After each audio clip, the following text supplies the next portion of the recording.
오늘 시장을 한 문장으로 정리하면 이겁니다. 코인이 무너진 게 아니라 위험자산 전체가 같이 맞았다. 비트코인이 9만 달러를 지키지 못하고 8만 8천 달러대까지 밀렸고 이더리움은 7% 넘게 빠졌고 알트들은 체감상 두 자릿수 하락처럼 느껴질 정도로 무너졌습니다. 그래서 많은 사람들이 이렇게 말하고 있죠. 코인 끝난 거 아니야? 비트코인 상승장 끝났나? 근데 이건 코인 내부 문제라기보다는 미국 증시, 채권, 환율, 지정학 리스크까지 전부 같이 움직인 결과 오늘 코인 시장은 코인 악재가 아니라 글로벌 리스크 회피 모드가 켜진 결과로 보는 게 맞습니다. 그리고 그 트리거가 된 게 바로 트럼프의 그린란드 관세 발언. 사람들이 착각하는 게 하나 있는데 트럼프가 관세를 언급하면 항상 무역 문제라고만 생각합니다. 근데 이번은 무역 문제가 아니라 정치 외교를 관세로 압박하는 구조예요. 이건 시장이 제일 싫어하는 타입이죠. 왜냐하면 예측이 안 되거든요. 시장은 숫자에는 적응을 합니다. 금리 0.25% 인상, 물가 0.3% 상승, 이건 계산이 됩니다. 근데 그린란드를 사기 전까지 관세를 매기겠다. 이건 계산이 안 된다는 거죠. 그래서 오늘 시장은 경제 변수가 아니라 정책 리스크 공포로 반응한 겁니다.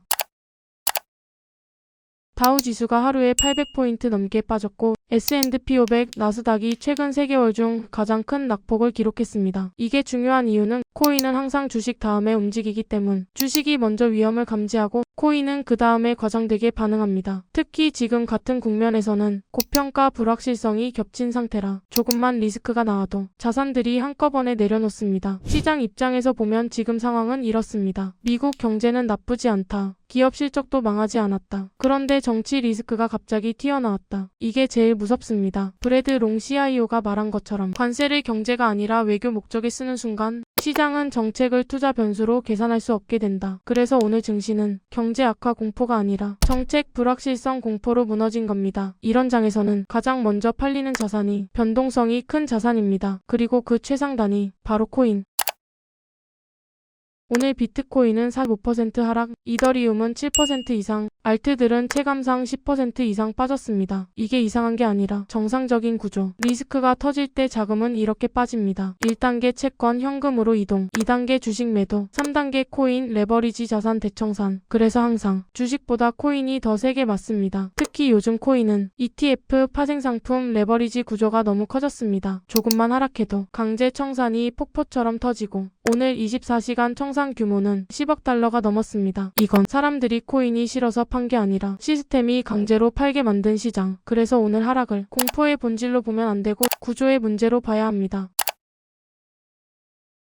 9만 달러는 숫자 이상의 의미였습니다. 상승장의 상징. 비트코인은 이제 8만 아래로 안 내려간다는 믿음. 기관과 개인 모두가 지지선으로 인식한 가격. 그 선이 깨졌다는 건 가격보다 심리가 무너졌다는 뜻. 그리고 심리가 무너지면 매도는 논리보다 감정으로 나옵니다. 손절해야 하나? 더 떨어지기 전에 나가야 하나? 이거 진짜 꺾인 거 아니야? 이런 생각이 퍼질 때 가격은 실제 가치보다 더 과하게 빠집니다. 그래서 9만 붕괴 8만 9천 붕괴 8만 8천까지 한 번에 밀린 겁니다. 오늘 청산의 90% 이상이 롱 포지션이었습니다. 이건 시장이 위로 갈 거라고 믿고 있었던 상태였다는 뜻. 상승에 베팅한 사람이 많았다는 건 상승 기대가 컸다는 말이고 그게 한 번에 무너졌다는 건 심리 전환이 강하게 왔다는 뜻입니다. 하지만 동시에 이건 나쁜 신호이기도 하고 좋은 신호이기도 합니다. 왜냐하면 레버리지가 정리된 시장이 오히려 다음 움직임을 만들기 쉬워지기 때문입니다. 지금은 공포로 던지는 구간이지 사이클이 끝났다는 구간이라고 보기엔 아직 이릅니다. 현재 비트코인 도미넌스가 59%를 넘어서고 있다는 점이 굉장히 중요합니다. 도미넌스는 단순한 숫자가 아니라 자금이 어디로 쏠리고 있는지를 보여주는 지표이기 때문입니다. 도미넌스가 올라간다는 것은 코인 시장 안에서도 안전자산 선호 현상이 강해지고 있다는 뜻입니다. 과거 강세장 초입에는 비트코인으로 자금이 먼저 몰리고 시장이 안정되면 알트코인으로 자금이 이동하는 구조가 반복됐습니다. 그런데 지금은 반대입니다. 리스크가 커지니까 알트에서 돈이 빠져서 다시 비트코인으로 모이고 있습니다. 즉 코인 시장 내부에서도 방어 모드가 작동하고 있다는 의미입니다. 이 말은 곧 알트코인은 아직 바닥 신호가 아니라는 뜻이기도 합니다. 비트코인이 버티는 동안 알트는 계속 상대적으로 약해질 가능성이 높다는 구조입니다. 많은 분들이 이렇게 생각하십니다. 비트코인도 떨어졌는데 알트는 더 많이 떨어졌으니 싸지 않나? 하지만 하락장에서 싸 보인다는 건 진짜 싸다는 뜻이 아니라 수요가 사라졌다는 뜻일 가능성이 더 큽니다. 알트코인의 가장 큰 문제는 기간 자금이 거의 없다는 점입니다. 비트코인은 ETF, 기간 포트폴리오, 기업 재무 전략 등으로 받쳐주는 자금이 존재합니다. 하지만 알트코인은 대부분 개인 투자자 자금으로 유지됩니다. 그래서 리스크 회피 국면이 오면 알트는 버텨줄 주체가 없습니다. 오늘 같은 날 비트코인 마이너스 4%, 이더리움 마이너스 7%, 알트 체감 마이너스 10% 이상이 나오는 이유가 바로 이 구조 때문입니다. 이게 오늘 뉴스에서 가장 흥미로운 포인트입니다. 비트코인 가격은 급락했고 스트래티지 주가는 7% 넘게 빠졌습니다. 그런데 뱅가드, 블랙록 같은 글로벌 대형 자산운용사는 오히려 MSTR 비중을 늘리고 있습니다. 이건 단순한 저가 매수가 아닙니다. 기관은 MSTR을 비트코인에 대한 레버리지 금융 상품으로 보고 있습니다. 비트코인이 반등하면 MSTR은 더 크게 움직이기 때문입니다. 즉, 기관은 지금을 단기 공포 구간으로 보고 있고 구조적인 상승 가능성에 베팅하고 있다는 뜻입니다. 개인 투자자들은 MSTR을 비트코인 많이 들고 있는 회사 정도로 봅니다. 하지만 기관은 전혀 다르게 봅니다. MSTR은 비트코인을 담보로 전환사채 우선주를 발행하고 레버리지를 구조적으로 활용하는 일종의 비트코인 파생 금융상품에 가깝습니다. 그래서 비트코인이 10% 오르면 MSTR은 20-30% 오르기도 합니다. 이 구조 때문에 하락장에서는 더 크게 빠지고 상승장에서는 더 크게 오릅니다. 기관은 이걸 고변동성 자산을 활용한 수익률 증폭 도구로 보는 겁니다. 개인은 이렇게 생각합니다. 지금 떨어졌으니 무섭다. 내일 더 떨어질까? 기관은 이렇게 생각합니다. 지금 구조가 깨졌는가? 중장기 논리가 훼손됐는가? 오늘 시장에서 중장기 논리는 아직 깨지지 않았습니다. 깨진 건 단기 심리와 레버리지 구조입니다. 그래서 개인은 공포에 빠지고 기관은 구조를 계산하며 매집합니다. 이 차이가 항상 바닥과 꼭지에서 수익률 격차를 만듭니다. 지금 많은 분들이 가장 궁금해하시는 건 이거일 겁니다. 이게 상승장의 끝인가 아니면 조정인가? 결론부터 말씀드리면 현재 위치는 상승장 속 조정 구간에 더 가깝습니다. 사이클이 끝날 때의 하락은 이런 특징이 있습니다. 거래량이 줄어들면서 서서히 무너진다. 반등이 나와도 힘이 없다. 호재에도 가격이 반응하지 않는다. 그런데 지금은 다릅니다. 거래량은 여전히 많고 청산이 터질 만큼 레버리지가 과열돼 있었고 악재 하나의 급락이 나왔습니다. 이건 전형적인 과열 공포 레버리지 정리 구간입니다. 상승장이 끝날 때 나오는 무기력한 하락이 아니라 상승장 중간에 나오는 급격한 스트레스 테스트에 가깝습니다. 즉 시장이 죽은 게 아니라 한번 크게 숨을 고르는 과정이라고 보셔야 합니다.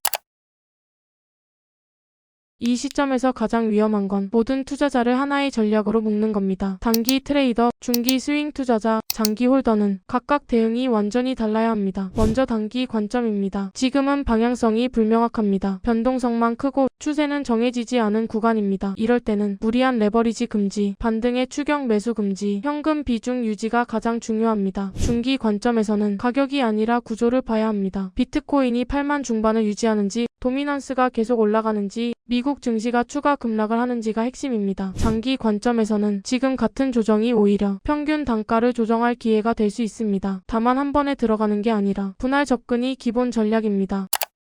반등이 나오려면 세 가지가 필요합니다. 첫째, 미국 증시가 최소한 추가 급락은 멈춰야 합니다. 둘째, 정책 리스크가 더 이상 확대되지 않아야 합니다. 즉 트럼프의 관세 발언이 추가적인 외교 충돌로 번지지 않아야 합니다. 셋째, 코인 시장 내부적으로는 청산이 충분히 소화돼야 합니다. 이 세 가지가 동시에 맞아떨어지면 비트코인은 9만 달러 재돌파 시도를 할 수 있습니다. 그때가 되면 MSTR 같은 레버리지 자산이 다시 한번 강하게 반응할 가능성이 큽니다. 그래서 기관이 지금부터 미리 포지션을 쌓고 있는 겁니다.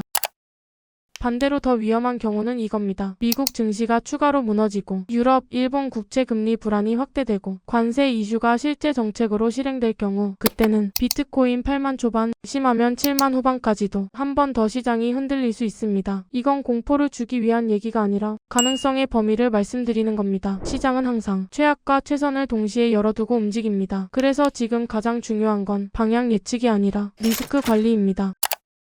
오늘 시장을 다시 한번 정리해보면 이렇습니다. 첫째, 이번 하락은 코인만의 문제가 아니라 미국 증시와 글로벌 정책 리스크에서 시작된 하락입니다. 둘째, 비트코인 9만 달러 붕괴는 가격보다 심리가 무너진 사건입니다. 셋째, 10억 달러 이상의 청산은 상승 기대가 얼마나 과열돼 있었는지를 보여줍니다. 넷째, 비트코인 도미넌스 59%는 코인 시장 안에서도 안전자산 선호가 강해졌다는 신호입니다. 다섯째, 알트코인은 아직 구조적으로 약합니다. 여섯째, 그런데도 기관은 MSTR을 통해 비트코인 반등의 레버리지로 베팅하고 있습니다. 이건 개인과 기관의 사고방식 차이를 가장 극명하게 보여주는 장면입니다. 개인은 지금 무섭다를 보고 기관은 지금 구조가 깨졌는가를 봅니다. 오늘 시장은 무서웠지만 구조가 무너진 날은 아닙니다. 그래서 지금은 흥분도 공포도 모두 경계하면서 시장을 차분히 관찰해야 할 구간입니다.